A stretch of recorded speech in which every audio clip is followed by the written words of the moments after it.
What's up everybody, this is Danny looking at the HTC 8X Windows Phone, and even though I'm on vacation today, the product reviews don't stop, and I've been putting this thing through the paces, camera work, battery life, and everything.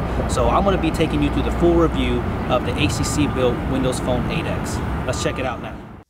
The HTC 8X is a flagship Windows Phone 8 device that came out at the same time as the Nokia Lumia 920, and I think it really got overshadowed. And this is a really amazing built product that really puts Windows 8 at the forefront, and the build quality is just amazing. You really have to pick this thing up to really feel how much time HTC put into this. Since most flagship Windows phones have the same internals, it has to be differentiated by the hardware and the camera, and this definitely speaks out on build quality and differentiation with the different colors, the soft matte finish with the subtle curves, the nice HD screen. It really speaks for itself. So let's dive further into the differentiation of the HTC product that separates itself from other Windows 8 devices. Now on the left side of the device, you will see a micro SIM card slot and a volume rocker up and down, and this is the California Blue version. And right below that, you will see requirement for Windows 8 phones. That is the dedicated camera key, which is amazing. And you will see the micro USB on the bottom with the microphone, and you will see the large back speaker that is powered by Beats Audio, and you will see that Beats Audio logo there, right below the HTC logo. And it is a definitely very cool manufacturing process how they stacked the internals on the back like the Droid DNA. It is not the most thin device, but it feels like it. And on the top, you'll see the 3.5mm headphone jack with the noise canceling mic, a power on and off button, and the 8 megapixel camera with f2.0 lens and a single LED flash. And this camera is very good. So be sure to watch my 1080p and image sample video that I will link below for full testing of that camera. But there's a lot of complaints about this top on and off button here, and it's very flush to the device. So sometimes it is kind of hard to push, and it is not as tactile as it should be. I think this is the biggest design flaw of this phone, and this is probably going to be the only annoyance that you will have with this phone, for you have to have your hand placement just right. But this screen here is a Super LCD 2 720p display, and I know there's Super LCD 3 out there, but this is a really nice screen, and you will not be disappointed by it at all.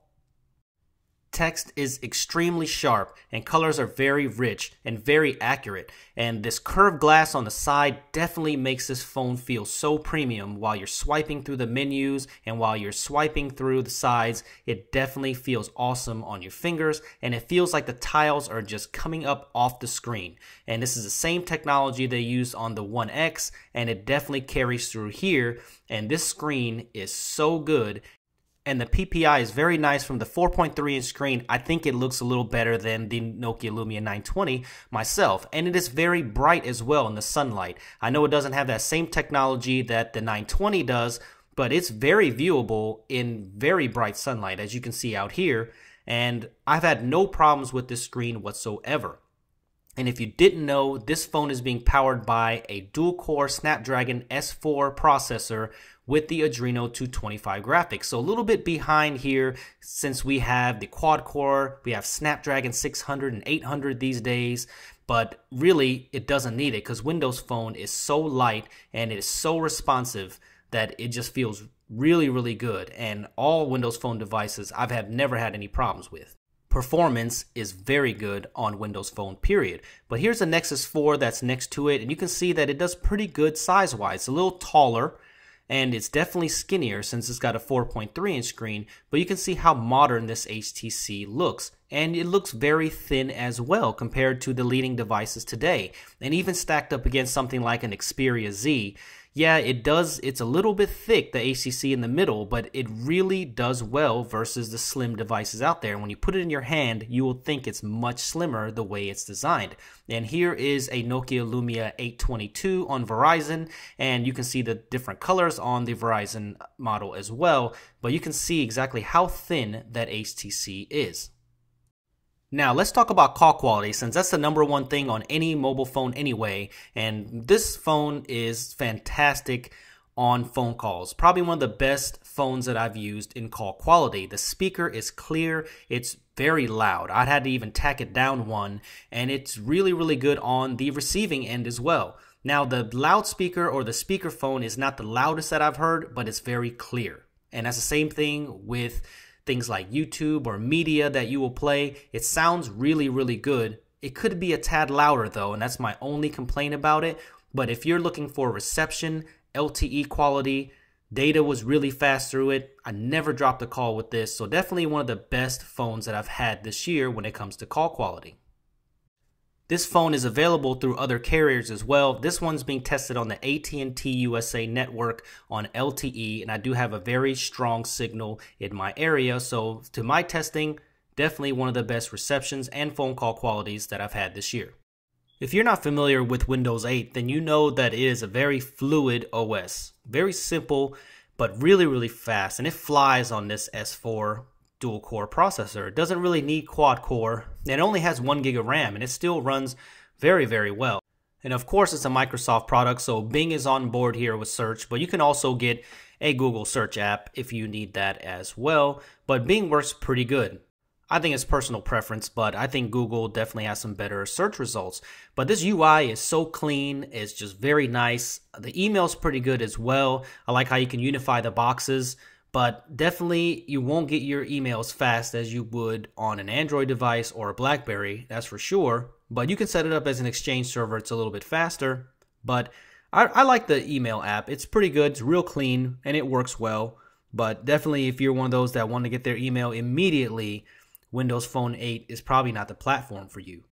But one big thing here is the photo quality on the HTC 8X, and I think the photos are very, very good on this. Low light is nice as well, and once again you can check out my review on the camera with the sample images and things, but even the front facing camera is nice. It's a 2 megapixel wide angle lens, so it's definitely different than some of the other ones. Fast shutter, really good focus, and the dedicated camera button is amazing, and I definitely enjoyed it while I was on vacation. I used this as my primary shooter and my primary cell phone for about a month and a half, and for the most part I loved it. I think taking pictures was very snappy, the camera is very responsive, and the 1080p video is definitely something to talk about here because it is really good compared to other phones as well, and I really like that wide angle front facing camera. For your daily things that most people use, such as YouTube, there's great apps for that, like MetroTube. Really, really like that. YouTube Plus, there's some different ones that work very well instead of the stock YouTube app, which just kind of takes you right to the web app. But there are alternatives, and if you're a big Xbox fan, that's pretty cool as well, for you can see your points there, you can have your avatar there, and also accumulate points for the games that are on the market. And Smart Glass is also very cool if you haven't seen that yet. But I won't go into that. But browsing is really, really good on this. IE10 is definitely a very lightweight and fast browser. You'll have no problem. Pinch to zoom is extremely responsive. Scrolling is really, really fluid on here. So I don't think you'll have any problems. I really enjoyed using the web browser on the 8X. And I think that was one of the things that I do a lot of. And I really appreciate the fluidity of the web browser on this, and it really absolutely flies. And definitely the keyboard on Windows Phone 8 is very nice anyway, the stock keyboard, and I had no problems typing on it. Some people might have a problem because it's a little skinnier than the rest of the products out there with its 4.3-inch screen, but I had no problems at all, and the autocorrect and everything worked flawless for me. But there are definitely downsides to this phone, and really a lot of it is software based, like the way it handles multitasking. It's really not multitasking, and you have to hit back to close all the apps all the time instead of hitting the home button, which a lot of people are used to. There's not a kill all switch or a kill individual app switch, and that's really weird for me. And HTC does try to do a little bit of software here where you can get the weather and news and have a little aggregator here, but I didn't find myself using it that much. But the little clock widget is pretty cool in comparison to some of the other phones out there. But I think the biggest limitation here is the store, because app development still isn't as big on Windows Phone as it should be. I mean, this is a very viable platform, and there's still, the games are expensive. the app selection is nowhere near as robust as the other platforms. And HTC tries to do a good job of adding some different things, but I think definitely the Lumia series, Nokia does a much better job of adding software functionality. But there are your normal day-to-day apps are there, Facebook, Twitter. So I don't think that you'll LinkedIn, different things, but they're just finally getting Spotify beta here for Windows 8. And I think that developer support just needs to be ramped up, and Microsoft still hasn't figured out how to resolve this problem.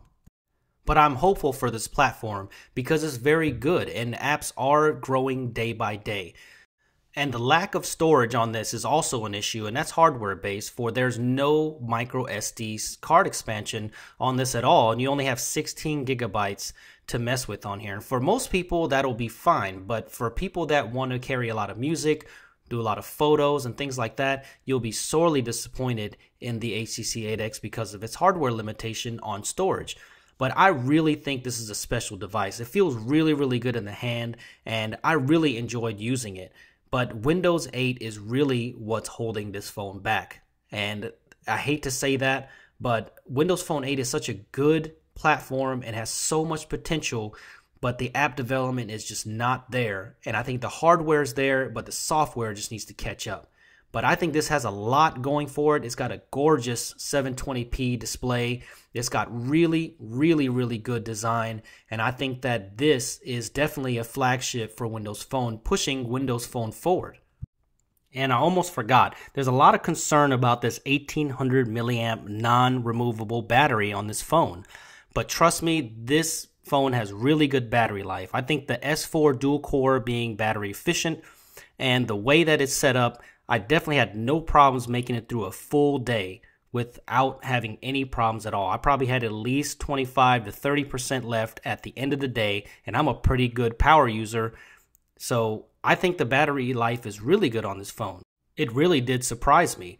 So what about your HTC 8X? Are you making it through a full day? Leave your comments in the comments below. Thank you for watching this video. Please subscribe to my channel, for there's a lot more videos for you to enjoy. See you in the next one.